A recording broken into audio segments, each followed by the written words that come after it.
सब भैया बहनी दीदी दाई मनला जय जोहार। नमस्कार। आप सब ने यहाँ आने का कष्ट किया, आज काफी धूप भी है, काफी इंतजार किया होगा, इसके लिए मैं आपकी बहुत बहुत आभारी हूँ। कुमारी शैलजा जी, श्री राजेश तिवारी जी, श्रीमती अनिला भेड़िया जी, संगीता सिन्हा जी, कुंवर सिंह निषाद जी, प्रीतम सिंह जी और चंद्रप्रभा सुधाकर जी, आप सबका भी इस सभा में बहुत बहुत स्वागत। और कांग्रेस के जितने भी पदाधिकारी कार्यकर्ता यहाँ मौजूद हैं, आपको भी बहुत बहुत स्वागत और धन्यवाद कि आपने ये सभा आज मेरे लिए यहाँ करवाई है।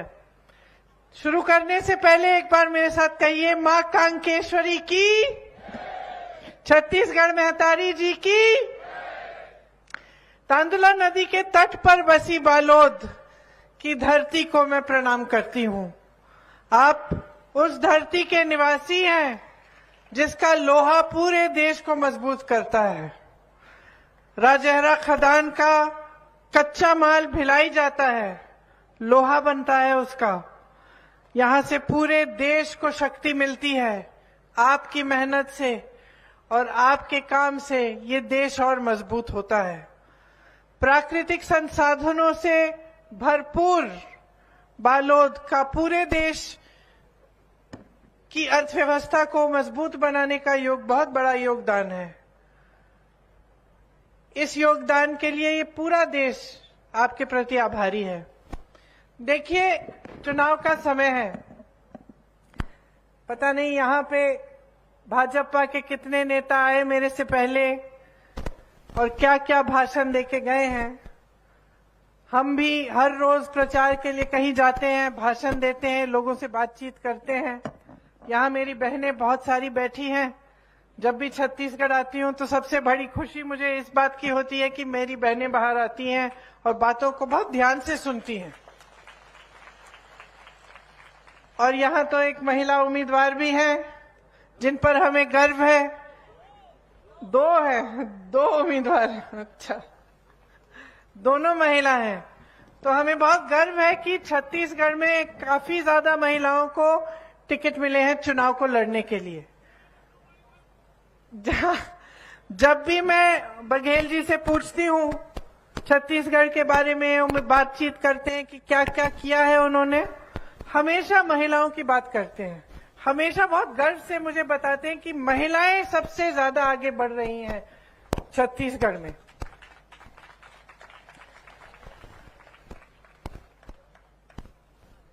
आप सबने घोषणाओं की बात की, तो मैंने सोचा कि सबसे पहले मैं जो घोषणाएं हैं कांग्रेस पार्टी की, मैं वो सुना देती हूं आपको, उसके बाद मैं अपना भाषण शुरू करूंगी। तो कांग्रेस पार्टी ने तय किया है कि प्रति एकड़ 20 क्विंटल धान खरीदा जाएगा। पहले शायद 15 था, अब इसको बढ़ा के 20 किया है। धान की कीमत 3200 रुपए प्रति क्विंटल तक बढ़ाई जाएगी। छत्तीसगढ़ के किसानों का कर्ज माफ किया जाएगा। केजी से लेकर पीजी तक बच्चों की शिक्षा मुफ्त होगी।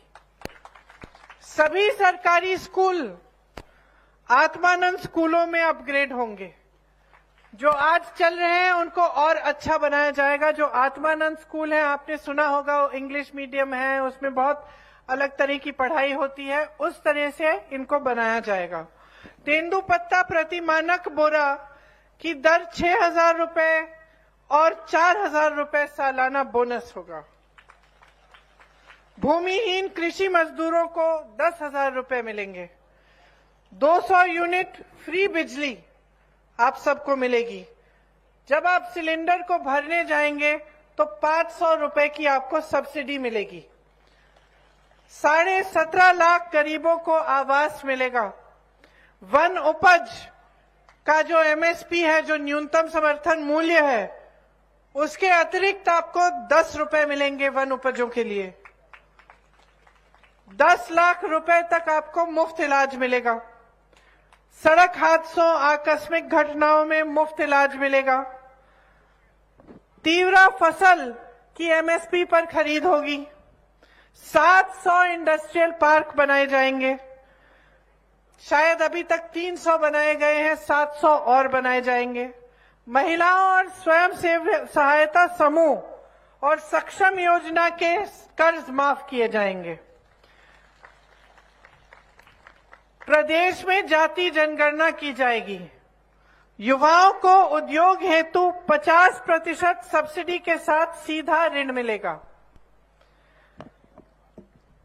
अंत्येष्टि संस्कार में आवश्यक सामग्री लकड़ी कंडे सरकार देगी। ये नई घोषणाएं हैं। अब देखिए, इनके बारे में, इन घोषणाओं के बारे में, हमारी पार्टी के बारे में, आपके प्रदेश के बारे में और खास तौर से आपके अपने भविष्य के बारे में कुछ चीजों को समझना बहुत ही जरूरी है। मेरी बहनें, खास तौर से आपको, क्योंकि आप बच्चों की परवरिश करती हैं। अगली पीढ़ी आपके हाथों में है। आप खेतों पे भी काम करती हैं, बाहर भी जाती हैं काम करने के लिए, नौकरियां भी करती हैं, लेकिन उसके बावजूद घर आकर सबका देखभाल करती हैं, परिवार को बनाती हैं और समाज की, बच्चों की परवरिश करके समाज को मजबूत बनाती हैं। तो आप सबको अपने भविष्य के बारे में अच्छी तरह से बातों को समझना बहुत ही जरूरी है आप सबके लिए। अब चुनाव आ रहा है तो अक्सर ये होता है कि हम पूछते हैं कि भाई किसको वोट डाल रहे हो, तो लोग कहते हैं कि हम एक पार्टी को डाल रहे हैं क्योंकि हम बहुत सालों से डाल रहे हैं, बहुत समय से इन्हीं को डाल रहे हैं, या हम इसको डाल रहे हैं क्योंकि धर्म की बात ये अच्छी करते हैं, या हम उस पार्टी को डाल रहे हैं क्योंकि ये जाति की बात करते हैं। लेकिन मैं आज आकर यहाँ पे आपसे ये बात करना चाहती हूँ कि जो आपका वोट है वो कीमती इसलिए है क्योंकि इस पे आपका भविष्य बनता है। तो ये वोट उसी पार्टी को जाना चाहिए जो आपके लिए काम करके दिखाती है। आज आप अपने प्रदेश को देखें तो देखिए, जैसे मैंने धान खरीद की बात की, मैंने कहा कि धान को 3200 रुपए में खरीदा जाएगा। अब मैं यहां खड़े होकर कुछ भी कह सकती हूँ 500 का, 5000 का खरीद लेंगे। आपको कैसे मालूम है कि हम जो कह रहे हैं वो सच है और उसे हम पूरा करने जाएंगे? क्योंकि ये मिसाल है, मैं मिसाल के तौर पे कह रही हूं, क्योंकि आज छत्तीसगढ़ में धान 2400 रुपए से ज्यादा में आज खरीदा जा रहा है और ऐसा पूरे देश भर में कहीं नहीं हो रहा है। मोदी जी आते हैं, वो कहते हैं कि वो भेज रहे हैं ये पैसे धान खरीदने के लिए, लेकिन सच्चाई क्या है? सच्चाई ये है कि उत्तर प्रदेश में, वाराणसी में, जहां से मोदी जी खुद सांसद हैं, वहां पे धान आज 1200 रुपए में खरीदा जा रहा है। सिर्फ छत्तीसगढ़ में आज 2400 रुपए मिलते हैं आपको धान के लिए।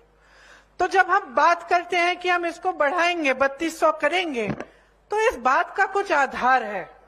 जब हम कहते हैं हम बिजली बिल माफ करेंगे या उसको हाफ करेंगे, इसका आधार है कि कई प्रदेशों में ऐसा किया गया है। जब हम कहते हैं कि आपको मुफ्त इलाज मिलेगा 10 लाख रुपए तक, तो हम इसलिए कह रहे हैं क्योंकि आज भी राजस्थान में 25 लाख तक इलाज मुफ्त मिल रहा है।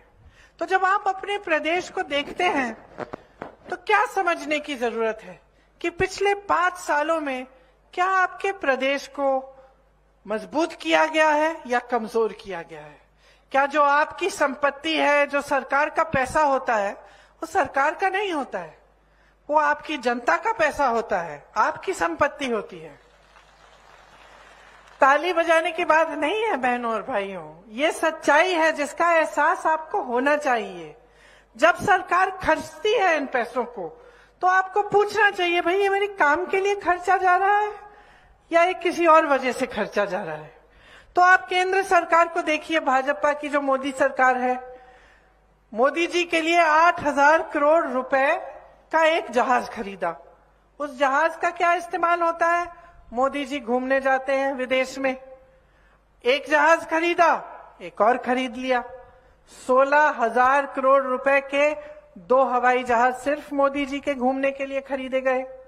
आगे बढ़ते हैं, हमारा एक बहुत सुंदर संसद भवन है, जो 70 सालों से चल रहा है। हो सकता है उसमें कुछ मरम्मत की जरूरत होगी, लेकिन मोदी जी ने कहा कुछ सालों पहले कि हम इसको पूरा हम नया बनाएंगे। हम दिल्ली के सुंदरीकरण को के लिए और संसद भवन के सुंदरीकरण के लिए हम 20,000 करोड़ रुपए खर्चेंगे। किसका पैसा बताइए, किसका पैसा है? जोर से बोलो, आपका पैसा। 20,000 करोड़ खर्च रहे हैं संसद भवन के लिए। अभी अभी उद्घाटन हुआ कुछ महीनों पहले। जब उन्होंने ये घोषणा की, उस समय मैं उत्तर प्रदेश में काम करती थी। उस समय गन्ने के किसानों का जो बकाया था वो 15,000 करोड़ रुपए था। किसान सब सड़क पे थे। गन्ने के किसान बकाया मांग रहे थे, बाकी किसान कह रहे थे कि हमें ये काले किसान के कानून नहीं चाहिए। उसी समय जब इनका बकाया 15,000 करोड़ रुपए था, आपने घोषणा की कि 20,000 करोड़ रुपए हम संसद भवन की सुंदरीकरण के लिए कर रहे हैं, दे रहे हैं। और आपने उसी समय कहा कि 15,000 करोड़ के बकाये को देने के लिए आपके पास पैसे नहीं है। तो किसान के लिए पैसे नहीं है, लेकिन संसद को सुंदर बनाना है, अपना मान सम्मान बनाना है, अपने लिए हवाई जहाज खरीदने हैं, इसके लिए पैसा है। इसी तरह से जब किसानों के कर्ज को माफ करने की बात हुई, आपको याद होगा जब यहां पे कांग्रेस की सरकार बनी, आपको वादा किया था किसानों के कर्ज माफ किए जाएंगे।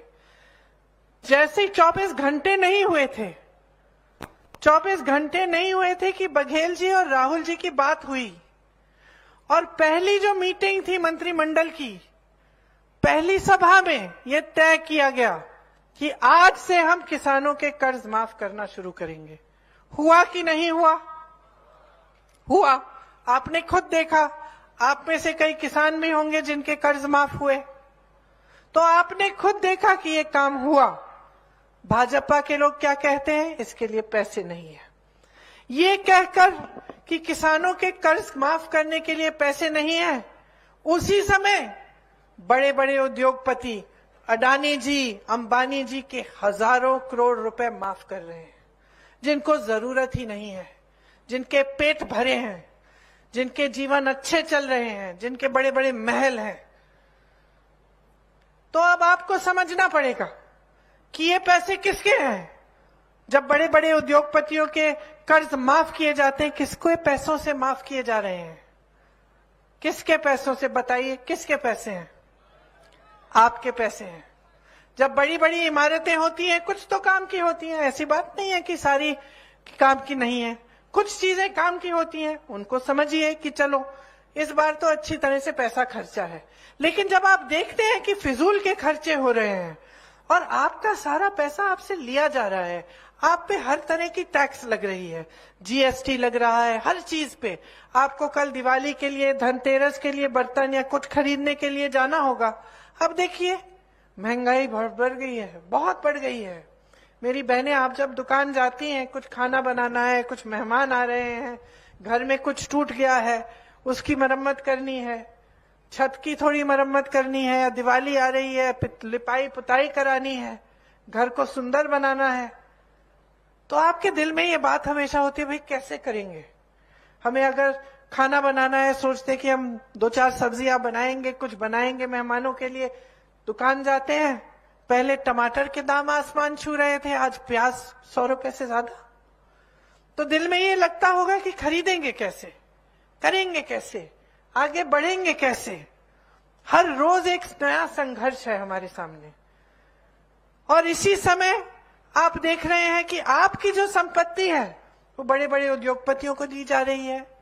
जो बड़े बड़े कंपनियां, जो सरकारी कंपनियां बनी थी, जिनको पीएसयू कहते हैं, उनसे कितने रोजगार मिलते थे।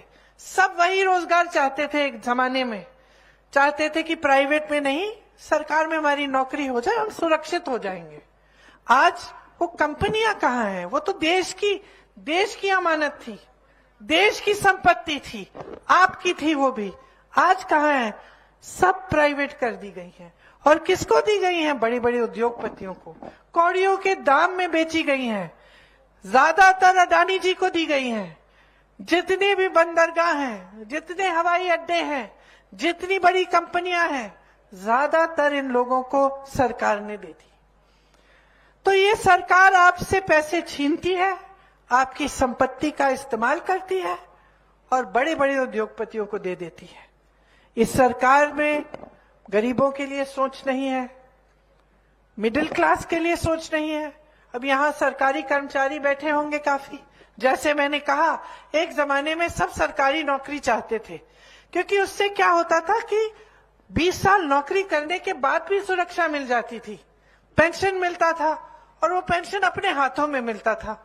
फिर क्या हुआ, भाजपा की सरकार आई काफी सालों पहले और उसी पेंशन को इन्होंने कहा कि इसका निवेश हम करेंगे, ये पेंशन के पैसे हम रख के इसका इन्वेस्टमेंट हम करेंगे। तो क्या हुआ कि आपको आज मालूम नहीं है कि आपके पैसे कहां जा रहे हैं। आपके पैसे अगर ऐसी जगह इन्वेस्ट कर ली कि कहीं पे मार्केट डाउन हो गई, पैसे गवा दिए, तो आप क्या करेंगे? 20 सालों से आपने मेहनत की, आप अपनी सुरक्षा चाहते थे, इसीलिए आज सरकारी अधिकारी, सरकारी कर्मचारी सब सिर्फ एक चीज मांग रहे हैं कि भाई हमारा जो पुराना पेंशन होता था वो हमें वापस दे दो। वैसा ही चाहते हैं हम, हमारी कमाई है, हमारा पैसा है, हमारी आज्ञा के बगैर आप इधर उधर डाल रहे हैं, इससे अच्छा हमें ही दे देते, हम रख लेंगे और हम इस पैसों की खुद हिफाजत करेंगे। ये कोई गलत मांग नहीं है, ये सही मांग है। इसीलिए छत्तीसगढ़ में आज ओपीएस लागू है, इसीलिए राजस्थान में लागू है, इसीलिए हिमाचल प्रदेश में लागू है, इसीलिए कर्नाटका में कांग्रेस की सरकार आते ही लागू की गई। भाजपा की सरकारें क्या कहती हैं? हमारे पास पैसे नहीं है। तो आपके पास उद्योगपतियों के लिए पैसे हैं, किसानों के लिए नहीं है। आपके पास बड़े बड़े संसद भवन के सुंदरीकरण के लिए पैसे हैं, लेकिन सरकारी कर्मचारियों के लिए नहीं है। आपके पास बड़े बड़े हवाई जहाज बनाने के लिए पैसे हैं, G20 जैसे बड़ी बड़ी इवेंटबाजी करने के लिए पैसे हैं, लेकिन गरीबों के लिए नहीं है। तो ये सरकार जो चल रही है किसके फायदे के लिए चल रही है? जो मोदी जी की सरकार है, ये आपको समझना पड़ेगा, क्योंकि आज आपका प्रदेश एक ऐसे मोड़ पे है कि 5 सालों के लिए बहुत अच्छा काम किया गया है यहाँ, और इसके बारे में भी मैं आपको बताऊंगी। यहां तक कि आप तो खुद भी जानते होंगे बहुत अच्छा काम किया। और क्या क्या मुख्य काम क्या किया है? मुख्य बात यह है कि कांग्रेस पार्टी, भूपेश बघेल जी की सरकार ने आपका पैसा वापस आपकी जेब में डाला है। कैसे? जो गांधी जी का स्वराज का मॉडल था, क्या मॉडल था? गांधी जी कहते थे जब तक गांव मजबूत नहीं बनेगा तब तक देश विकास नहीं कर सकता। कहते थे गांव में रोजगार दो, गांव में पैसा डालो, गांव को मजबूत बनाओ, ताकि गांव की मजबूती से पूरे देश भर में, जब गरीब मजबूत बनेगा, जब वो सशक्त बनेगा, तो पूरा देश सशक्त बनेगा। और यही हमारी परंपरा रही है कांग्रेस पार्टी की। इसीलिए कांग्रेस पार्टी ने हमेशा आपके अधिकारों की बात की। शिक्षा का अधिकार, रोजगार का अधिकार, मनरेगा आया। क्यों? हमने कहा आपका अधिकार है कि आपको गांव में रोजगार मिलना चाहिए, इसीलिए मनरेगा की स्कीम आई। हमने कहा शिक्षा का अधिकार है कि सब बच्चों को शिक्षा मिलनी चाहिए, ये देश के बच्चों का अधिकार है। तो भोजन का अधिकार कि सबको खाना मिलना चाहिए। ये जो मिड डे मील वगैरह शुरू की थी, ये किस लिए था? सबको खाना मिलना चाहिए। जल, जंगल और जमीन पर आपको अधिकार मिलना चाहिए, इसीलिए कांग्रेस के बड़े बड़े नेताओं ने आपको पट्टे दिलवाए।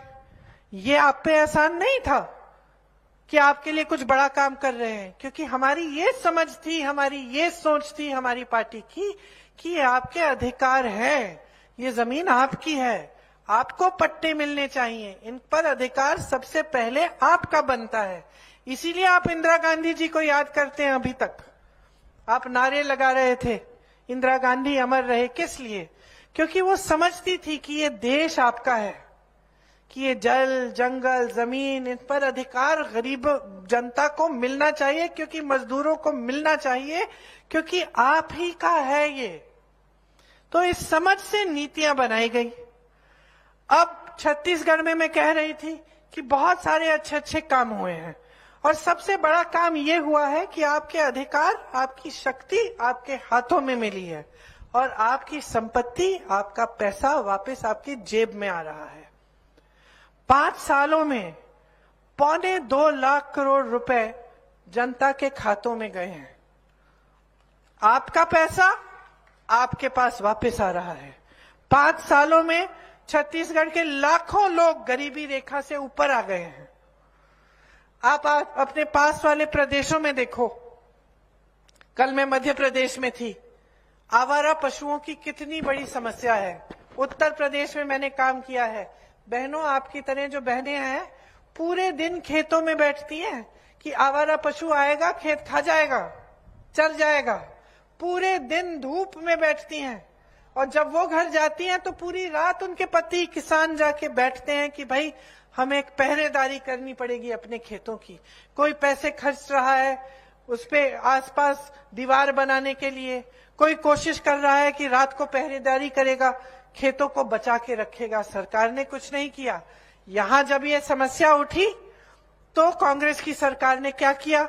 गौठान बनाए, और ऐसे गौठान बनाए कि आज पूरा देश देख रहा है आपकी तरफ। वहां से आपको रोजगार मिल रहा है, स्वयं सेवा समूह की महिलाओं को काम मिल रहा है। पिछली बार मैं यहाँ आई, बड़ी खुशी हुई। वो स्टैंड लगे हुए थे, सब दिखा रहे थे कि हम ये बनाते हैं, हम ये बनाते हैं। तो मैं देख रही थी, मैंने कुछ महिलाओं से पूछा कि दीदी कितना बना रही हो, कितना कमा लेती हो? मुझे बताया 1 लाख से 6 लाख रुपए कमा लेती हैं, सिर्फ गौठान के माध्यम से। आपका गाय का गोबर खरीदा जा रहा है, सरकार खरीद रही है। क्यों? आपके पैसे आपको देने के लिए, आपकी जेब में वापस डालने के लिए, आपको मजबूत बनाने के लिए। आप पे कोई टैक्स तो नहीं लग रही है, इस पे खरीदा जा रहा है आपसे। इस तरह से आपकी समस्या भी हल हो गई और आप कमा भी रही हैं, मजबूत भी हो रही हैं। तो इस तरह की हमारी नीतियां रही हैं। यहाँ 10,000 गौठानों का निर्माण किया गया है पिछले 5 सालों में। और जैसे मैंने कहा, ग्रामीण जो जीवन है उसको मजबूत किया है। आपका संघर्ष भरा जीवन होता है, सरकार का काम होता है कि इस जीवन में जो आपकी मुश्किलें हैं उसको कम किया जाए। आज आपके यहाँ के किसान खुश हैं। आप अलग अलग प्रदेशों में जाइए, रो रहा है किसान, आत्महत्या के उस पे हो गया है, आ गया है, उस पे आ गया है, रो रहा है, उसकी कोई मदद नहीं है। पेट्रोल डीजल के दाम बढ़ गए हैं बहुत ज्यादा, हर चीज पे जीएसटी लगती है, बहुत मुश्किलें उसके सामने हैं और वो कमा ही नहीं पा रहा है। यहाँ क्या किया? यहाँ सबसे पहले तो धान के लिए आपको सबसे ज्यादा खरीद आपसे हो रही है। उसके अलावा जो वन उपज है, 67 वन उपजों के लिए आपको न्यूनतम समर्थन मूल्य दिया गया। मैंने मध्य प्रदेश में पूछा, भाई आप लोगों को मिलता है? सबने हाथ उठा करके मना किया, नहीं मिलता है। वन उपज के लिए सिर्फ यहां मिल रहा है आपको। तो आपको मजबूत करने के लिए आपके लिए मोबाइल अस्पताल भी बनाए, जिससे 1 करोड़ लोगों का लाभ हुआ। आपको लाखों एकड़ वन की भूमि पट्टों के माध्यम से मिली, इससे आप मजबूत हुए। तो ये सारे काम महात्मा गांधी जी की परंपरा, उनकी सोच को आगे लेने वाले काम हैं, जिसमें एक सरकार, एक नेता, एक राजनीतिक पार्टी ये समझ रही है कि जनता ही सर्वोपरि है, जनता से बढ़कर कुछ नहीं है। हम महिलाओं की बात करते हैं, आपके लिए बहनें कितनी योजनाएं बनाई गई। यहाँ आंगनवाड़ी बहनों का आपका मानदेय बढ़ाया गया, दाई दीदी क्लिनिक बनाई गई, जिससे आपको सुविधा होती है। आप संचालित भी उन्हें करते हैं, खुद महिलाएं संचालित करती हैं।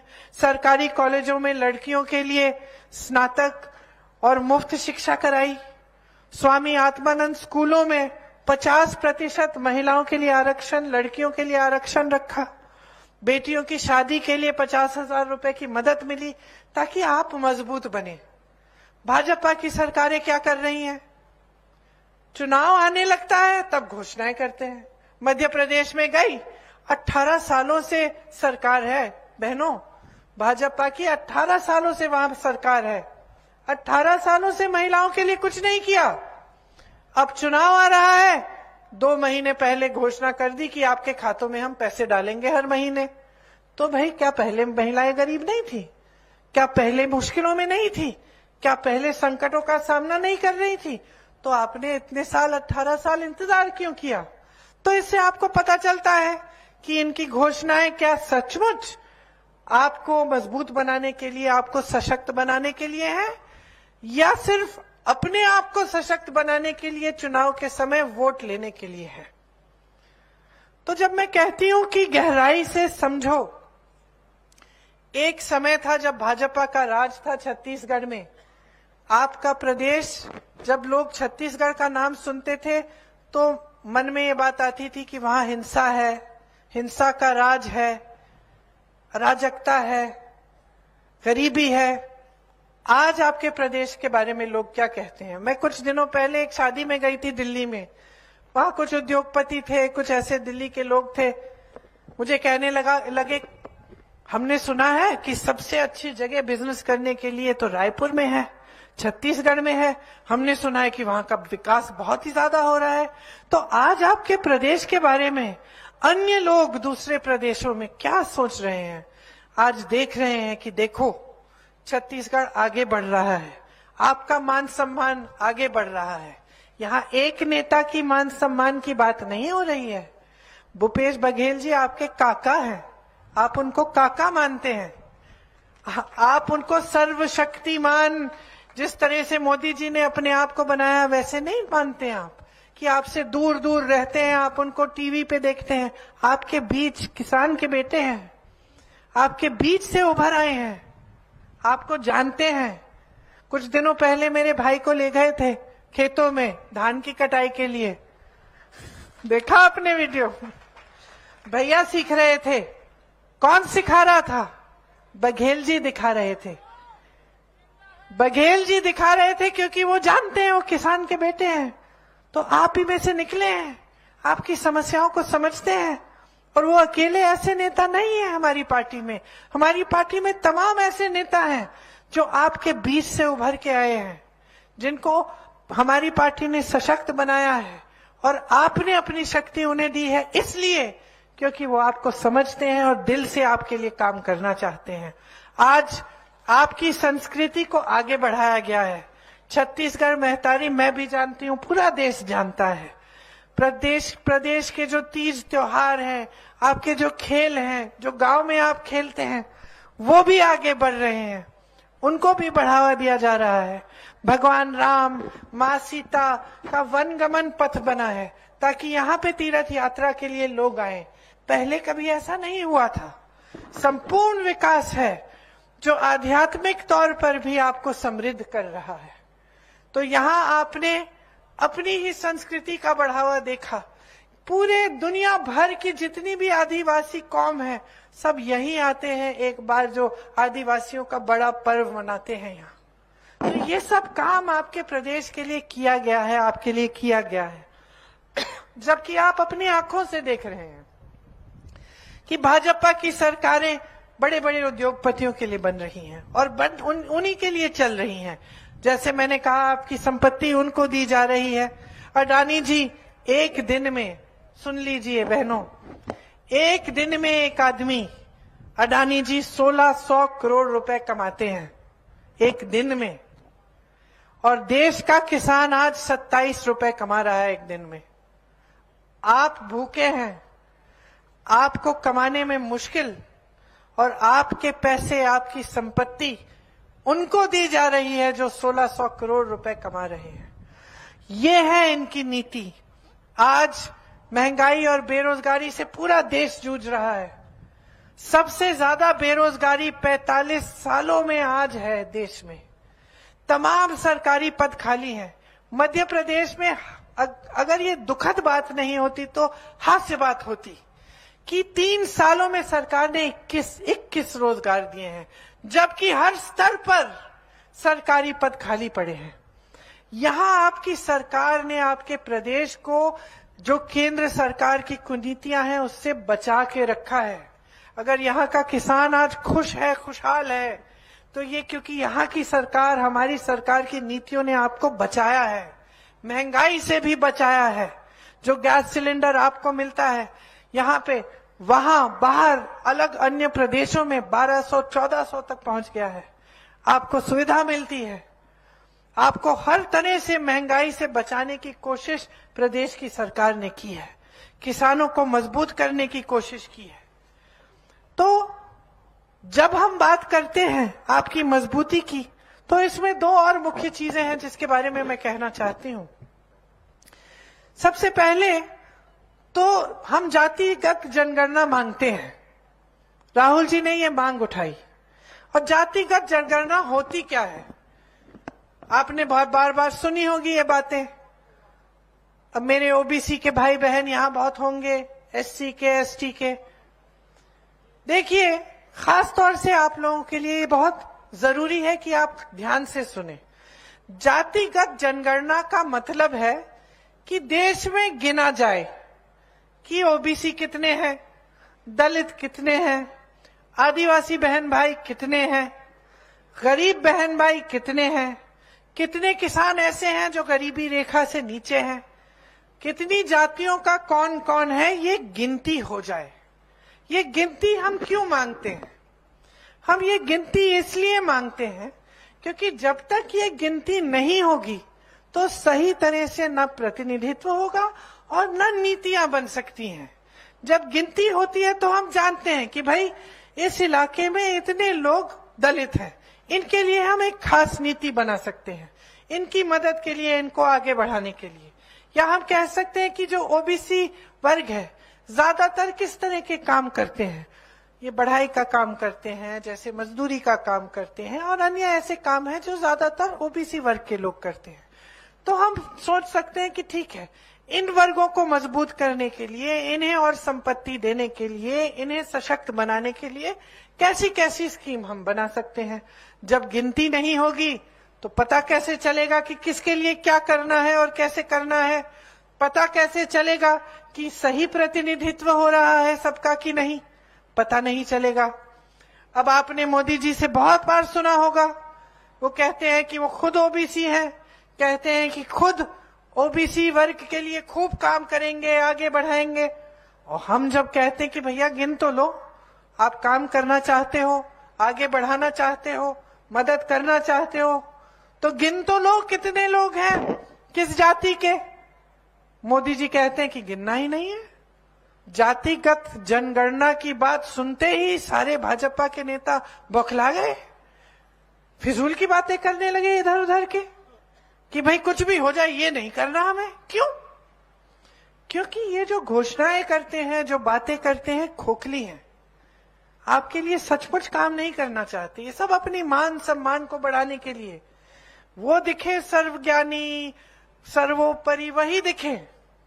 लेकिन जब असलियत, जब हम धरातल पे देखते हैं कि काम किया है कि नहीं, रोजगार दिलवाए, आपसे कहा था करोड़ों रोजगार हर साल दिलवाएंगे, 10 साल हो गए इनकी सरकार है, रोजगार दिलवाए, किसानों को मजबूत की, कहा था किसानों की आय हम दुगनी करेंगे, की रो रहा है देश का किसान।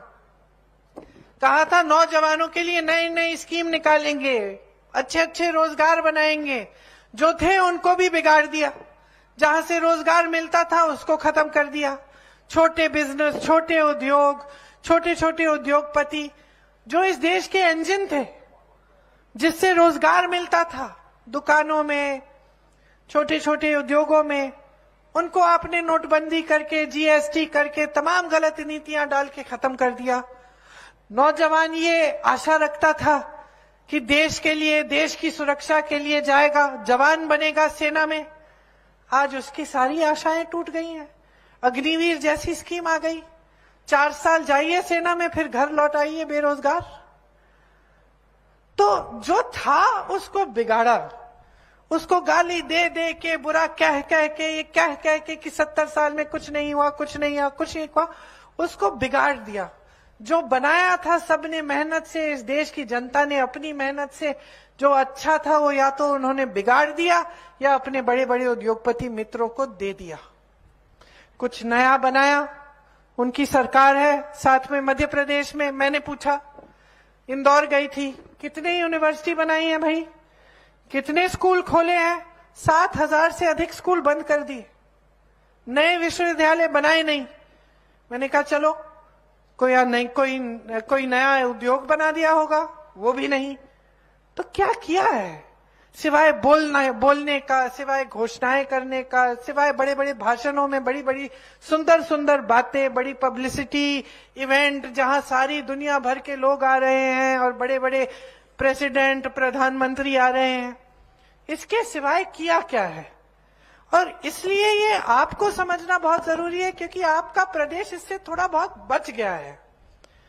जो नीतियां कांग्रेस की 5 सालों से यहां रही हैं, उससे आपको बचाया गया है।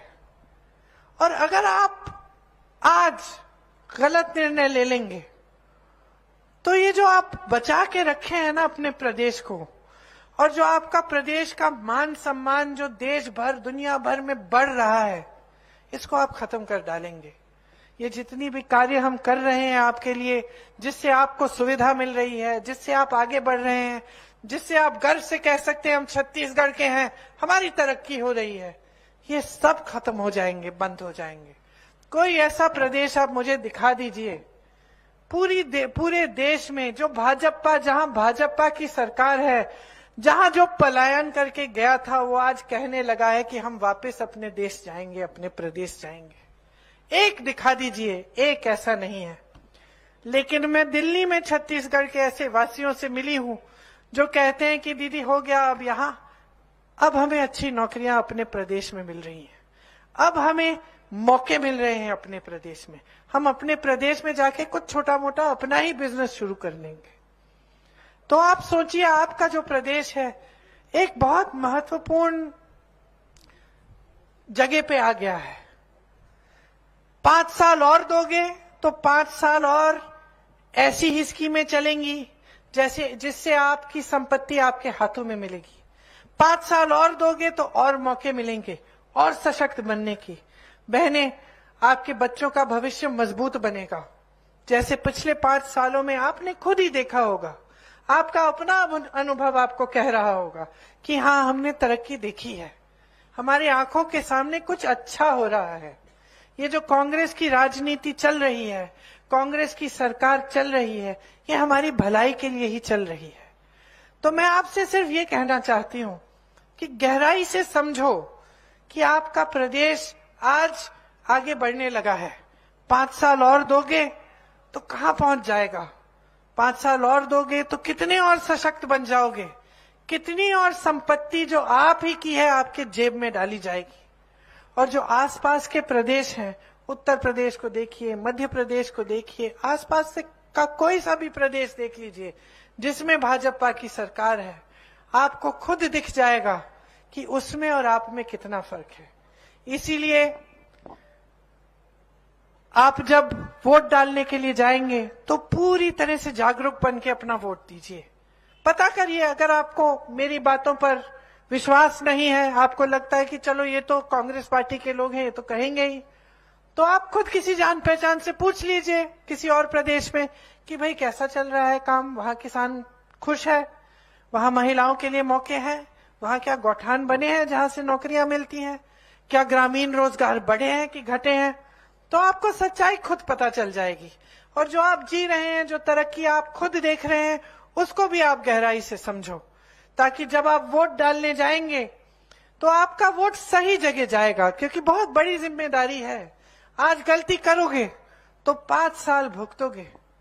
ये जो महंगाई जिसने पूरी देश की कमर तोड़ रखी है, इससे आप अभी भी बचे हुए हो, आपको सहूलियत मिलती है, रोजगार फिर भी आपको मिल रहे हैं प्रदेश में। तो इन सब बातों के बारे में अच्छी तरह से सोचकर, गौर से सोचिए और तभी अपना वोट डालिए।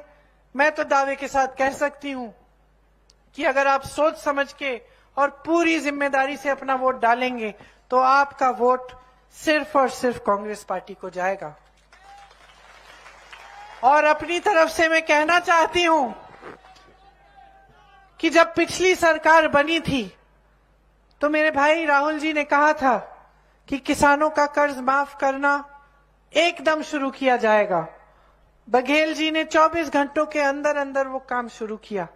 मैं आपसे कहना चाहती हूं कि जो घोषणाएं आपके सामने हम सब कर रहे हैं उनको जल्द से जल्द जैसे ही सरकार बनेगी उनको भी लागू किया जाएगा, ताकि आप खुद अपने जीवन में परिवर्तन देख पाएंगे। आप सबको बहुत बहुत धन्यवाद, खास तौर से मेरी बहनों को। और दिवाली तो कुछ दिनों में है, लेकिन आज आई हूं, दिवाली की खूब सारी शुभकामनाएं। धन्यवाद। जय हिंद।